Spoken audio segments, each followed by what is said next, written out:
Yeah, hi all. So in today's video, we will continue with our principle of autonomy and decision making. So I think I'll directly start with the assignment. And with the help of assignment, I will try to explain the basics concepts like agents, environments, types of environments, all those things. Clear? And before proceeding, just a disclaimer. These videos are just for my documentation purpose, like my journey in my master course. So please be sure, like whenever I'm saying something, like do a bit of your research also. And let me just plug in my charge. Okay, yeah. So let me just show you first how my assignment looks, and then we can discuss the concepts, and later we can proceed with the coding part. So here, if I click enter, so I hope my screen is visible first of all, and you can see the game like something has been popped up. Clear? So let's start. So first let's discuss the components, what all we have. So the spaceship that we have here can be considered as agent. So this is the first component. The entire black screen where the game is being displayed, this is called as environment. Okay. Then the third component that we have is action. So what are the action our agent can take? So it can go to the left side, it can go to the right side, and it can fire up. So there are three actions our agent can take. The fourth component is reward. So what are the rewards? Like let's say hitting a spaceship, you'll get plus 10 as a reward. Hitting a astronaut, you're going to get minus 30 as the reward. Wasting bullet, like let's say here nothing is there, and if you just shoot here, you are going to get a negative reward of minus 5. And yeah, those are the three rewards I have added. Clear? And apart from that, we have something called as state. So now this is my starting state. My goal state will be somewhat to kill all these enemies. Yeah. The state can be better understand, like it can be better understood once if you have a game, something like a start game and a end game, like end goal, and you are finding a path to that end goal. Clear? So obviously in our the state will be discussed in detail in our next video, where we'll also discuss about the search algorithms and all those stuff. Okay, so this is the one thing, and let's see, 1 2 3 4 5 1 2 3 4 5. Okay, the five components that we have discussed here. Clear? Now let's discuss types of agents, and then later types of environment. So let me clear this. Clear my right? Okay, so first of all, when we discuss about agent, there are again like three main classification, like they go hand in hand. So first one is simple reflex agent, and then it is second one, like the opposite of that will be the model based reflex agent. Okay, as the name itself says, a reflex. So in reflex here, what happens? Your agent is always going to take a predefined action. Okay, for example, let's say whenever it's going to move left, it's going to shoot. Whenever it's going to move right, it's going to shoot. Okay, no matter what. So these are the predefined steps. In SRA, what happens is that you do not have any internal memory, or the internal actions, whatever you have taken is not being stored. So you don't know, like after shooting here, like you what is going to happen, because let's say in MBRA, like it can be better understood when you study about this model based research agent. So what happens in model based is that here you will take an action based on your present state plus your internal actions in sense whatever the internal memory you have. For example, let's say you have done like 100 iteration, and you got to know in 100 iteration that once you are in this position, there is an astronaut present here, so you shouldn't shoot. This is negative sidebar. Again, if you are in this state, again you know that here there is an agent and you shouldn't shoot. So here you are taking a decision on two things: your present state plus the internal memory that you already have. So that is possible when you are working with model based research algorithm. A research agent, not algorithm, sorry. So obviously our agent is what? MBRA, model-based reflex agent. Clear? Okay, so once we are done with that, the next again classification will be somewhat like goal-based agent and utility-based agent. Okay, again here the definition is pretty simple. In goal-based, the entire focus of the agent is just to achieve the goal. Okay, whereas in utility-based agent, here the goal is still to achieve the goal, but utilizing like in much efficient way. Okay, let's say you have 4 paths to achieve your goal. The goal-based agent can take any one. It doesn't care about the efficiency, whereas in utility-based agent, it will care about the efficiency. Clear? Now, in this, what is it my goal-based agent or this utility-based agent? It is a utility-based agent. Why?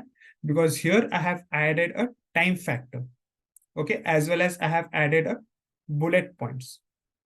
Okay, so in case if there were no bullet point, like in case there were infinite bullets, okay, and there was no time factor to complete the game, then my agent will simply like kill all. And once it understands its astronaut, it will skip this, it will kill all, and it will achieve its target. So that time what it will be just a simple goal-based agent. But as soon as I added the bullet, like you can maximally waste just 6 bullets. So now it will get to know that I shouldn't waste bullet. As soon as I waste, I'm going to get negative reward of -5. Then the time taken. How is the time taken being implemented here? So let's say you kill all the agents, so you get 90 points. And if you killed all the 9 enemies, then you will get 90 points. And if you do it in 1 second, so 90 by 1, your score is still 90. If you complete it in 2 seconds, then your score will dramatically reduce it to 45. So your score has dropped to 45. So now the agent will try to focus to have as much as what I can say, increases score. So it will find out like which is the max way to do it. Okay, so for example, here you can see here there are max number of what I can say enemies. So it may consider to go here first, or let's say if I develop here an enemy which is the highest reward, let's say a +100, and your game is going to end in let's say 10 seconds. So no matter, in fact, there are many enemies here, it will still try to go in this side because it first want to kill this thing.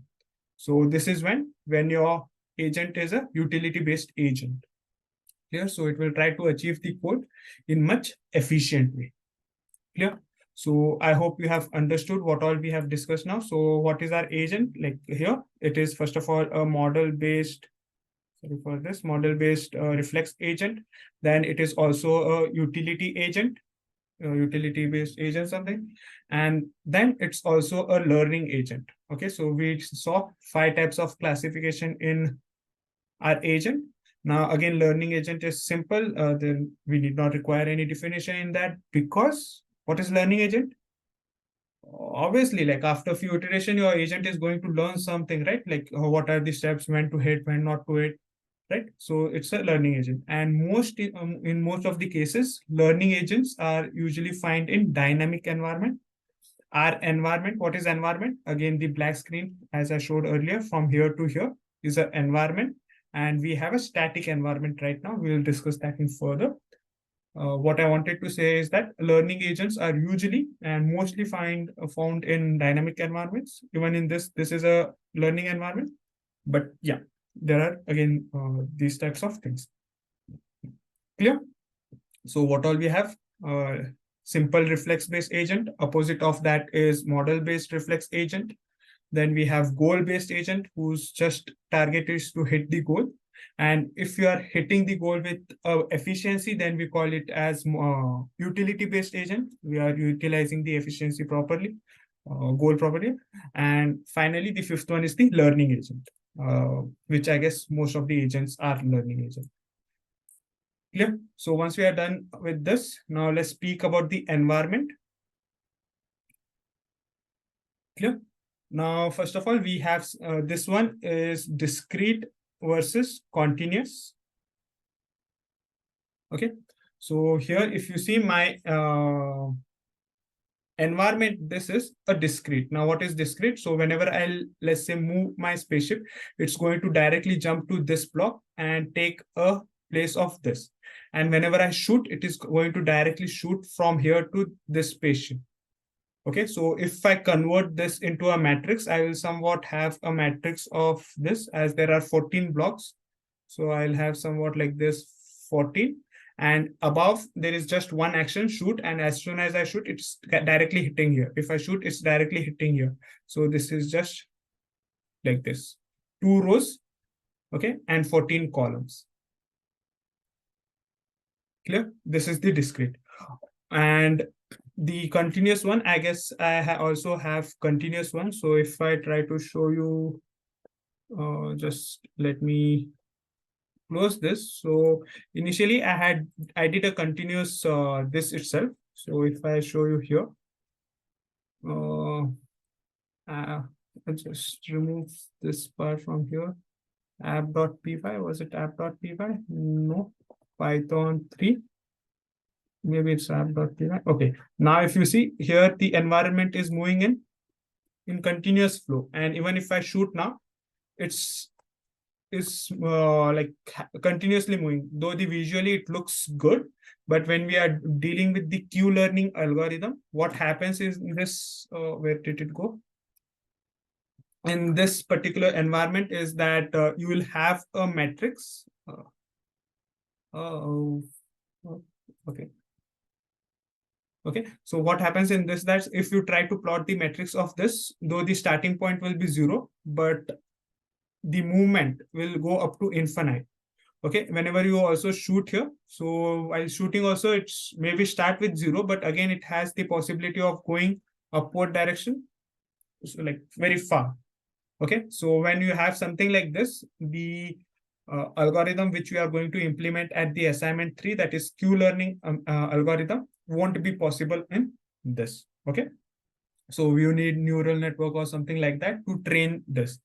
So keeping that in mind, we have not chosen continuous environment. What we have chosen, in fact, is a discrete environment. So every movement here we have will be what I can say, step by step. So let's go back to our this, and let's say, do I have my environment still? No. So let's clear. Let's not assignment 1. And if I do now, let's say 0, enter. So I have to minimize this first of all. F11. Okay. So now if I have to enter, let's say 0, enter. So if you see, it moves 0, enter. If I hit 2, enter, it's going to shoot. Then wapas 0, enter, move. 2, enter, it's going to hit. And if I hit the astronaut, it's going to get minus 15 points, minus 30 points. So here you can see it's minus 30. So these are the things that's being tracked. Clear? So FN11. And again, let's take the agent here. Okay, fine. So this was what? The difference between continuous and discrete. Okay, obviously in assignment 1, we have to always take the discrete environment. So if you are implementing the Q-learning algorithm, if you are doing the neural networks and all, then you can just proceed with the continuous environment. So once that is clear, then the second class thing that we have is static environment versus dynamic environment. Now, obviously, as you can see, what is our environment? Our environment here is a static. So here, if you see, the age, whenever you take any action, whenever your agent takes any action, if your environment, like if your enemy astronauts are not moving, then it's considered as static environment. Like if your environment is not changing, then it's considered as a static environment. In case if it does, then it's considered as a dynamic environment. Clear? Now, if you do just a minor changes, for example, just move here and there, Q-learning can still adopt it. Okay, you can still implement Q-learning. It will be a bit of complex, like I tried to just see it, go through it.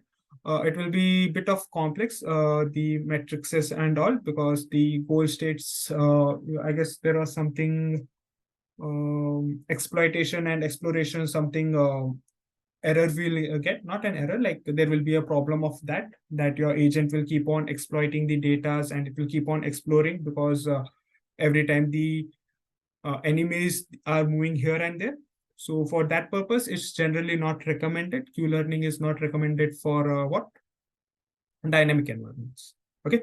So what we have is a static environment so that we can implement Q-learning algorithm in this. Okay, clear. So the next one is episodic and sequential.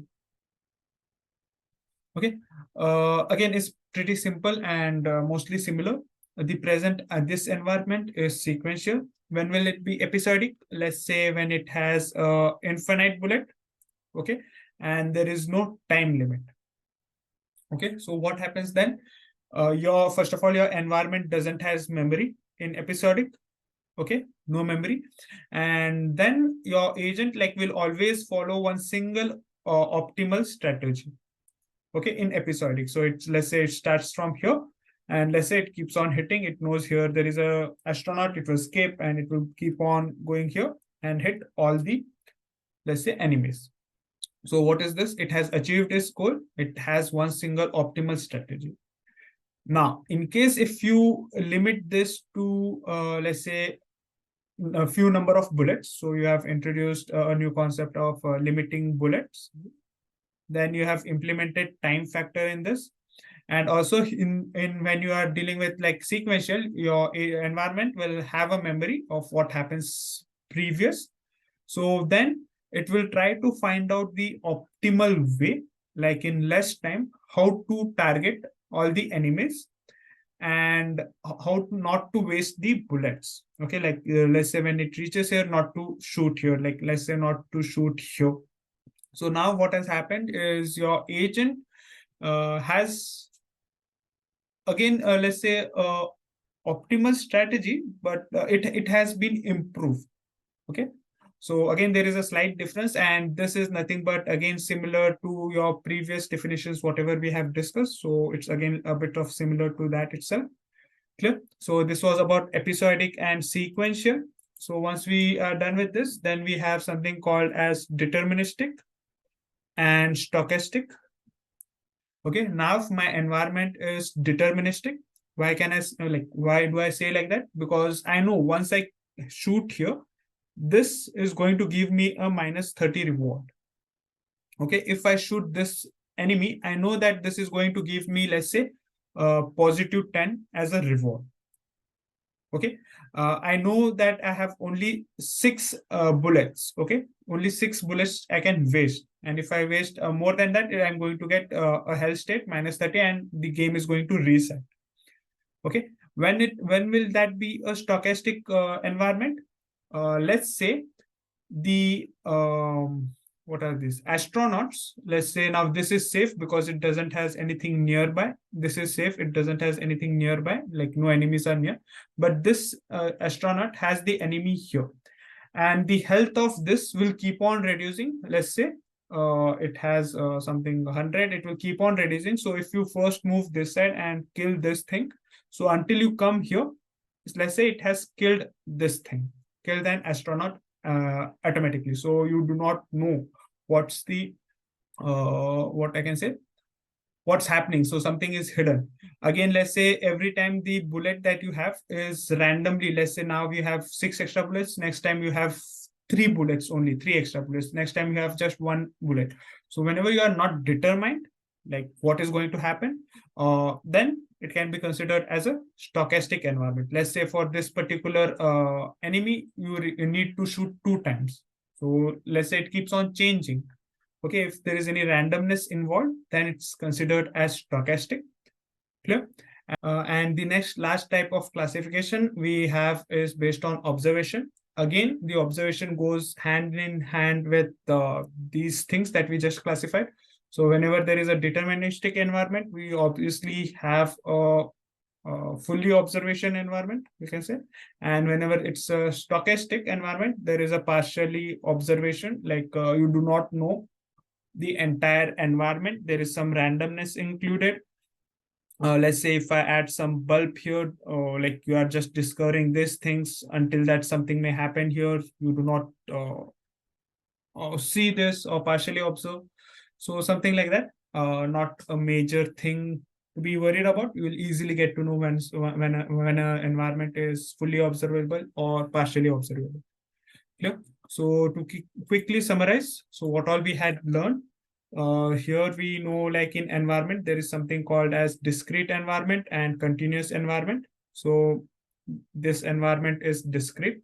Then we have something called as static environment and dynamic environment. Obviously, this one is static because nothing is being changed. Then we have something called as episodic and sequential.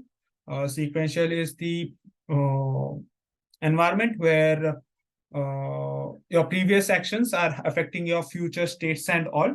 So you have to be aware of that. So then that's a sequential.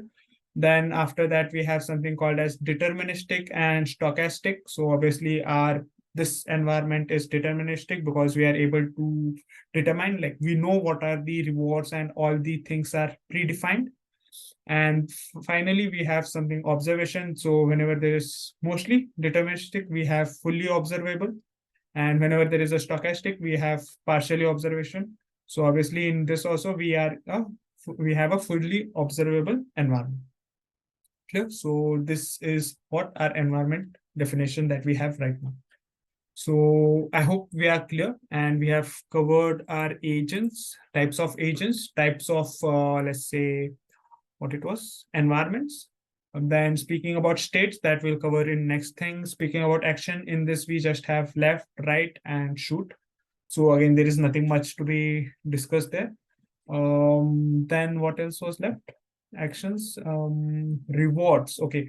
Yeah, there is no major stuff to be discussed in rewards also. So yep, that's it with this video, I guess. Then we'll meet in next video. There we'll discuss about let's say search algorithms, that depth first search, breadth first search. And apart from that, let's say if possible, we'll try to recode this, or we can just revisit the code, what I have done this, how I have developed this. And yeah, that's it. So this is Shrikant signing off. Bye.